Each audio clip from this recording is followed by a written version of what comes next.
Hi friends, welcome to another reading wrap-up. February is always a hard month for me when it comes to everything. It is usually the month that feels the most like winter where I live, so it's the part of the year where my seasonal depression really overtakes my normal depression. This year I tried to fight that by reading books I thought would be fun, including a lot of comics, and now seems like a good time to talk about escapist literature, considering the state of the whole world, and taking short breaks to recharge and practice self-care is good for everyone in the long run. I read 12 books in February, so let's talk about them. We're going to be presenting these genres in a different order. We're doing comics last since I read the most of them. But first, children's literature. I finished reading The Enchanted Forest Chronicles by Patricia C. Reedy. The last book in the series is Talking to Dragons. It follows Daystar, the son of Queen Cimarine, who was the protagonist in the first book. I did not expect this series to be a generational story, but it was cool.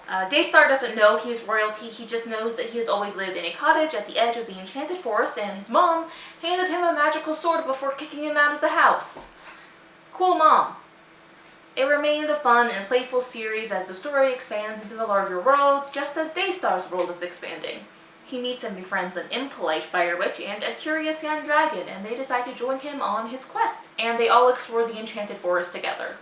I like the story. I like the whole series really, and I'm giving Talking to Dragons 4 stars. The next genre for today is young adult fiction. Surprisingly, I only read one book, Loki, Where Mischief Lies by Mackenzie Lee, who is one of my favorite authors. She is well known for her queer historical fiction, so I was pretty excited to see her take on Loki. Their story takes place long before the Avengers formed, back when Loki is still struggling to prove himself and to show that he is valuable even though everyone in Asgard expects the worst from him. They see his magic and wit as lesser as he grows up in his brother's shadow. One day Odin sends Loki to Earth to investigate some Asgardian magic that was detected that could be tied to a string of murders in 19th century London. This is a great story about self-discovery, about community, and about the complexity and duality of one of Marvel's most iconic characters. I'm giving it 4 stars. Classic books is continuing the trend of only reading one book per genre in this video. I finished reading the Lord of the Rings series by J.R.R. Tolkien. Well, the last book is The Return of the King, which I really liked because it showed everyone on their own adventures. Everyone in the Fellowship is still on the same side and fighting for the same thing and for the same future. But they have their own individual journeys and challenges and ways that they're fighting, and they're facing them alone. I liked how even though they got rid of the big bad evil person, there were still problems at the end of the books. The damage that was caused still existed, and it took time to rebuild and solve systematic problems in their world. Which is maybe a lesson we need to learn now as we're still fighting the big bad in our world. I'm giving The Return of the King 4 stars.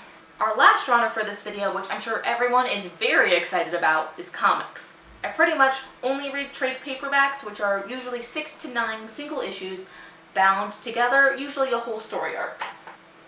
Just these nice little comics here. First up, Crowded by Christopher Sabella, Rose Stein, and Ted Brandt. I only read the first volume of this series because the second volume literally just came out last week, and I will be reading it as soon as I can because the premise and the world building in this series is phenomenal. So in the very near future, the world runs on an economy of job shares and apps. People have started crowdfunding assassinations. It started with politicians and CEOs, but now it's just regular people being assassinated, often for petty reasons. Because if there are enough backers and enough money is offered, people will kill anyone for you. Like Charlie Ellison, who suddenly wakes up to find herself the target of a Reaper campaign with millions of backers. He hires the lowest rated bodyguard on the Defend app, Vita. And Vita's just trying to keep Charlie alive until her Reaper campaign expires and figure out why anyone would want to target her. It's a fantastic series. I can't wait to get my hands on volume 2, and I'm giving Crowded 4 stars. I started reading Hawkeye by Matt Fraction, David Aja, and Javier Pulido. These comics were published back when the first Avengers movie came out in 2012.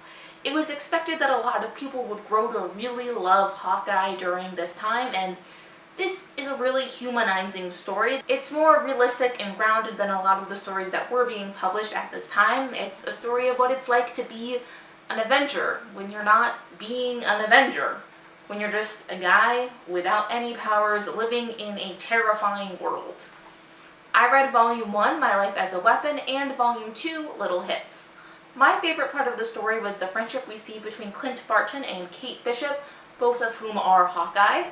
I didn't like some of the dialogue. I found it lacking in a lot of places and occasionally jarring, as the dialogue for certain characters doesn't stay consistent with who they seem to be as a person, and people all sort of blend together as they all talk in the same style. I'm giving Hawkeye 3 stars. Last but not least, I continued reading Lumberjanes by Shannon Waters, Kat Leigh, Carolyn Nowak, and Marcia Laiho. Also, probably other people that I'm forgetting, and for that I am sorry. I read Lumberjanes Volume 9, On a Roll, Volume 10, Parents' Day, Volume 11, Time After Crime, Volume 12, Jackalope Springs Eternal, and Volume 13, Indoor Recess. This is one of my favorite series of all time. So much so that I am actually trying to buy all of it so I can own the story instead of borrowing it continually from the library. If you want to read a story about a diverse group of girls going to a summer camp for hardcore lady types with elements of Greek mythology, magic, and science fiction woven into the story, then this is the series that you should pick up. I loved a lot of the earlier stories. I really think that this is a 5-star series, but I did give a few of these books 4 stars. Those were also books I read in February. Thanks so much for watching. Tell me down in the comments about something you're doing to relax, because it is okay to relax in a terrifying world. And if you want to see more from me, please subscribe, watch another video of mine, or support me on Patreon. And hey, I love you.